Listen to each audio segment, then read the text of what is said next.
આગળ વધીએ મહાનગર અમદાવાદમાં એવા અનેક વિસ્તાર છે જે વિકાસથી વંચિત પણ છે। જી હા, આ એવા વિસ્તાર છે જે પહેલા કોઈ ગામ હતું, કોર્પોરેશનમાં ભળ્યા અને તે બાદ આ વિસ્તારના લોકોને વિકાસની બહુ મોટી આશા પણ હતી, પરંતુ આશા નઠારી નીવડી છે, ઠગારી નીવડી છે।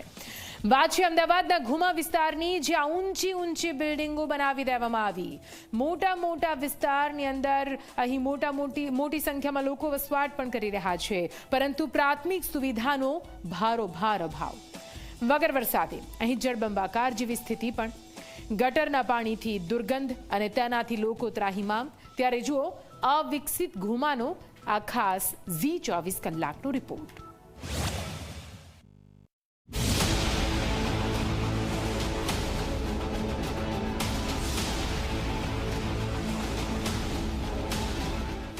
ઘુમા એક સમય નાનું ગામ, જે 2020માં અમદાવાદ મહાનગરપાલિકામાં ભળ્યું। ઊંચી બિલ્ડિંગો, ગીચ વસ્તી, પરંતુ પ્રાથમિક સુવિધાઓનો અભાવ।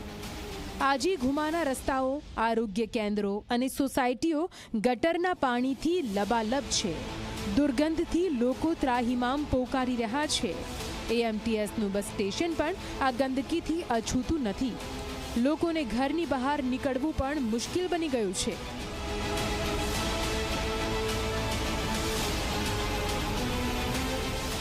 ઘુમા વિસ્તારમાં વગર વરસાદે પણ વરસાદી પરિસ્થિતિ જેવી સ્થિતિ સર્જાય છે, જેના કારણે લોકો જે છે તે હાલાકીમાં મુકાયા છે।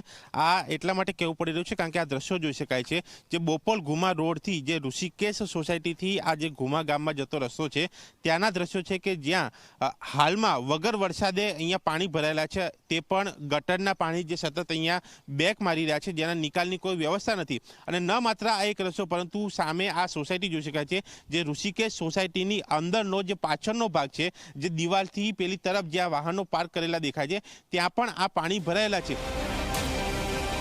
સ્થાનિક લોકોએ AMCમાં અનેક ફરિયાદો કરી, પરંતુ સમાધાનના નામે માત્ર ઠાલા વચનો। ગટરના પાણીથી થતી દુર્ગંધ અને આરોગ્યના જોખમોએ લોકોમાં રોષ ભભૂકી ઉઠ્યો છે। એક તરફ AMC 1478 કરોડના પ્રોજેક્ટની વાતો કરે છે, પરંતુ ઘુમા જેવા વિસ્તારોમાં ગટરનું પાણી રસ્તાઓ પર દોડે છે।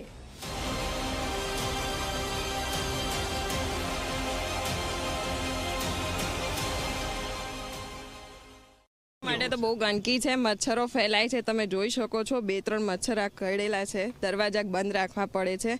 બાજુમાં AMTS આવેલ છે, પણ એની પણ ગંદકીથી આખું ભરાયેલું છે। आउ सरकारे ध्यान देવું જોઈએ। ये तो एक AMTS के पास रहता ही है और इसके पीछे की साइड वो परमानेंट ही रहता है। गटर अगर कहीं भी ओवरफ्लो करता है, कहीं से भी पानी डालते हैं तो यहीं पे ओवरफ्लो करता है, और जो भी बिल्डिंग है वो पूरी अफेक्टेड होती है। उससे टाइफाइड, मलेरिया ये सारे होते हैं और बच्चे को भी ज़्यादा हानिकारक होता है। इसके लिए तो इसके लिए गवर्नमेंट कोई भी एक्शन नहीं ले रहे। हमने कितनी बार कंप्लेन किया है, बट कोई इसकी तरफ से रिप्लाई नहीं आ रहा। ના, સુવિધા તો હવે આ લોકો ખબર નહીં કેવી રીતનું કરે છે, પણ આ મહાકાળીનું મંદિર છે, જ્યારે 1 ઇંચ વરસાદ પણ આવે છે તો એમાંથી મોટર દ્વારા ખેંચે છે અને ત્યાંથી ગટરમાં નાખે છે પાણી। તે બધું જ પાણી અહીંયા ઓવરફ્લો થાય છે। 2020માં બોપલ ઘુમા નગરપાલિકાને AMCમાં ભેળવવામાં આવી, ત્યારે લોકોને વિકાસના મોટા સપના બતાવવામાં આવ્યા, પરંતુ આજે 5 વર્ષ પછી પણ અહીં ડ્રેનેજ સિસ્ટમની ખોટ સ્પષ્ટ દેખાય છે। AMCએ 2025માં બોપલ ઘુમામાં 24 કલાક પાણી પુરવઠાની જવાબદારી લીધી, પરંતુ ગટરના પાણીનો નિકાલ કેમ નથી થઈ રહ્યો તે સવાલ ઉઠે। ઢાંકણા ઉપર પાણી આવી જાય એટલે અંદર પડવાનું બી બીક રહે છે, કાં તો અંદર વાગી જાય, ઢીચણ ઉપર પાણી આવી જાય એટલે નાના છોકરા લઈ જઈ શકીએ નહીં, વ્હીકલ બી ના જઈ શકે, 2 વ્હીલર બંધ થઈ જાય એટલે ગાડી વગર જઈ ના શકીએ, અમે ફસાઈ જઈએ, કઈ વસ્તુ લેવા જવું હોય તો લઈ ના જઈ શકીએ। ઘુમાના લોકો હવે રસ્તા પર ઉતરી રહ્યા છે। તેમનો એક જ સવાલ છે કે ટેક્સ ભરીએ છીએ તો સુવિધા ક્યાં છે? જો વગર ચોમાસે આ હાલ છે તો ચોમાસામાં ઘુમા શું ડૂબી જશે? AMCની નિષ્ફળતા અને લોકોની નારાજગીએ એક મોટો પ્રશ્ન ઊભો કર્યો છે કે શું અમદાવાદ ખરેખર સ્માર્ટ સિટી છે? એ CSC સેન્ટર પાસેથી પ્રેશરથી અને ત્યાં ગુમા ગામનું પાણી એ બે ભેગું થવાથી ત્યાં બેક મારે છે.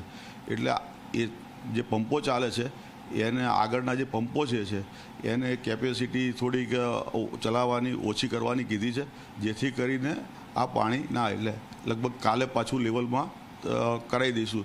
કારણ કે પમ્પિંગ સ્ટેશન જે છે એનું પાણી અને ગુમા ગામનું પાણી એ બે ભેગું થાય છે, એના હિસાબે થોડોક એ થાય છે, એટલે પાણીનો વપરાશ થોડો વધારે છે.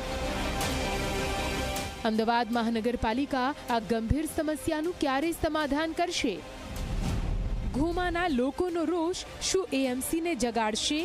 દર્શલ રાવલ, ઝી મીડિયા, અમદાવાદ.